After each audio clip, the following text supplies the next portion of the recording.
Hey guys, welcome to another David Zamalata. In today's video, I want to show you my version of a hot tank. In this case, it's pretty much a cold tank.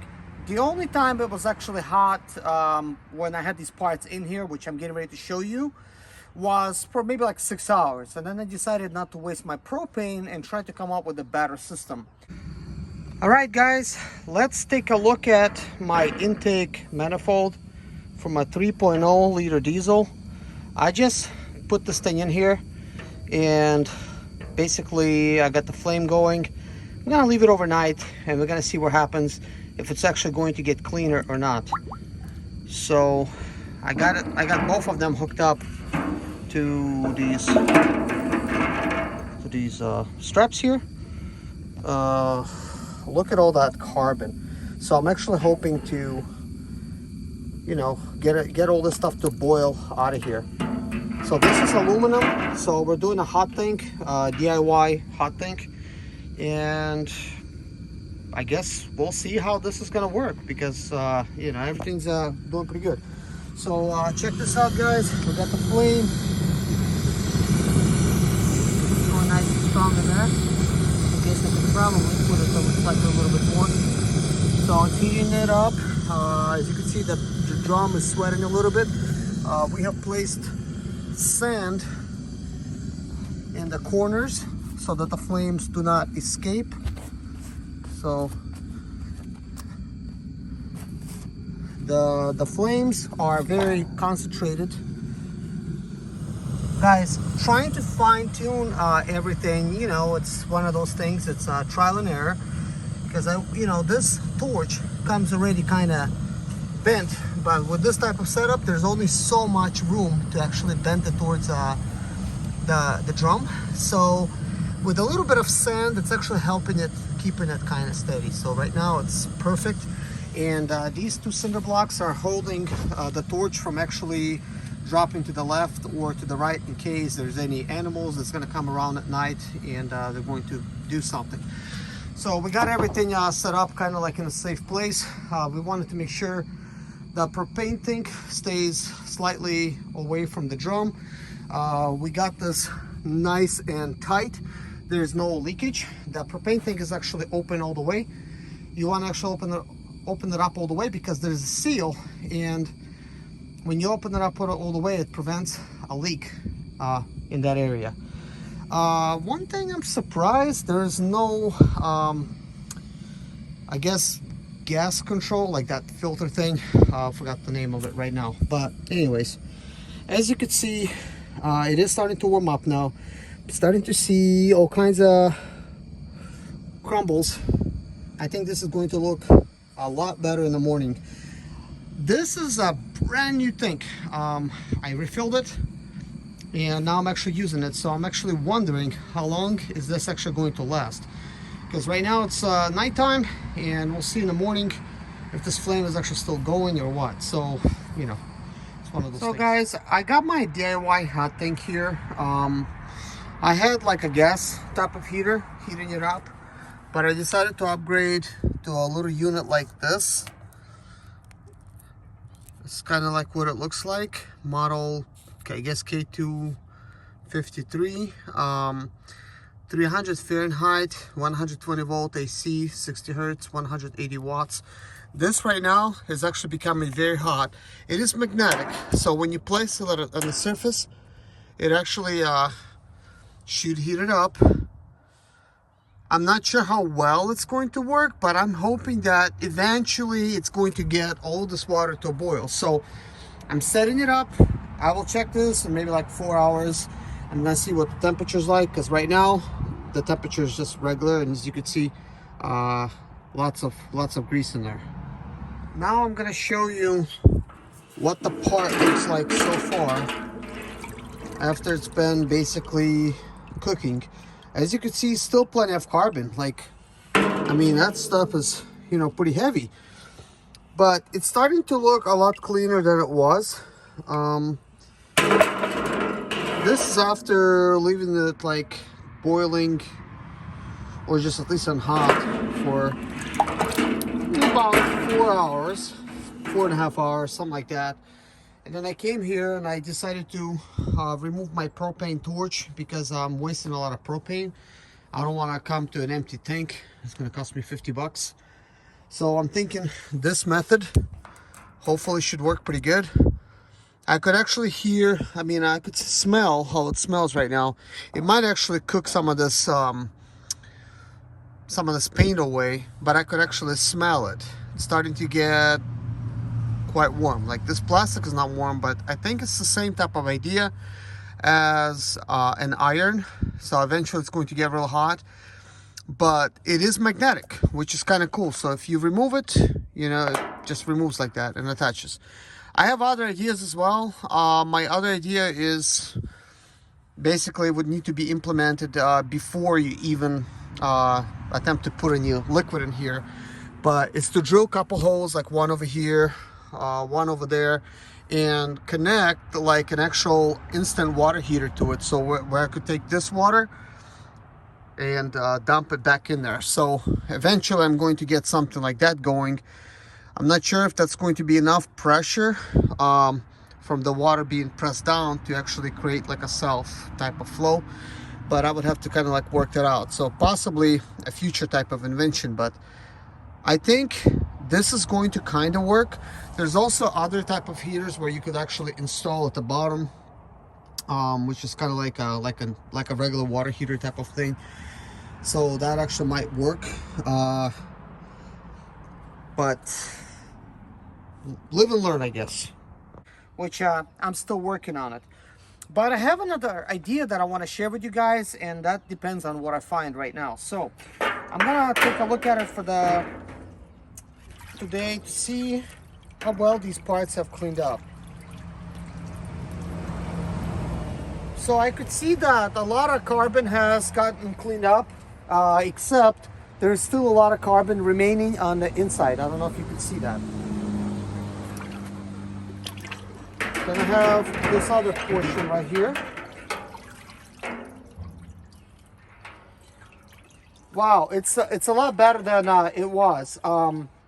As a matter of fact, guys, last time when I actually opened this, there was still lots of buildup in these areas where swirl valves open up and they close. And even though I haven't really done nothing else, I just basically left them in a bucket for several weeks, to be honest.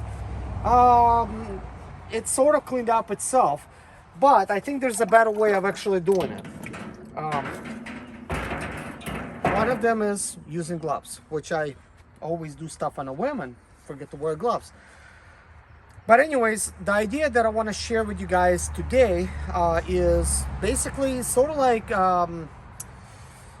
turning this into almost kind of like a supersonic cleaning machine. Like my brother has one for like 15 grand that cleans up parts. And of course this one, a drum cost me $10. There's about $50 in fluids here.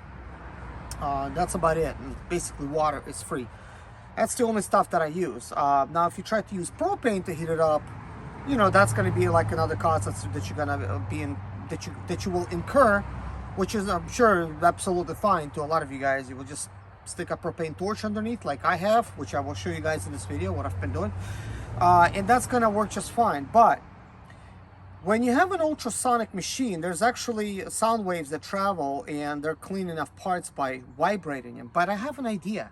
What if I use a concrete vibrator here, which will vibrate the water, ultimately resulting in a similar type of situation, because the water will vibrate and then causing the parts to be much cleaner. Because here's what it's lacking. Like whenever these cleaners, they start going to work, they will probably clean regardless whether it's hot or cold. Of course, hot is better. But there's nothing really doing a washing action like that you could, like, you know, use like if you're using applying a brush or something. And that's, you know, where ultrasonics comes into play. It vibrates everything off and then the part becomes ultimately very clean because sound waves are cleaning it. So I'm hoping to achieve the same type of effect by using a vibrator. So without no further ado, let's check it out. I'm gonna try to bring one here and we'll go to town. So guys, here I have a metal metal, concrete vibrator. I've gotten this a while ago, and let's see how deep it goes. Perfect. This is where it stops. Like this could be very amazing. So it's definitely long enough for a 55-gallon drum. So let's turn it on.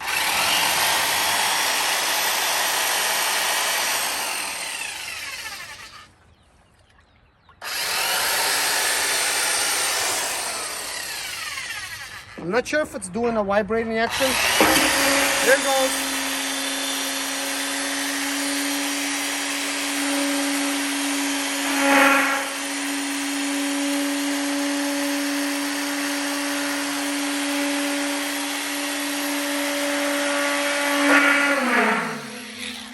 Want to make sure I'm not going to hit the parts. So the parts are fine. They're on the sides. One thing about this is like when you turn it on, you have to kind of hit it up against the ground and then it starts vibrating. So like right now it doesn't do anything. Now it does.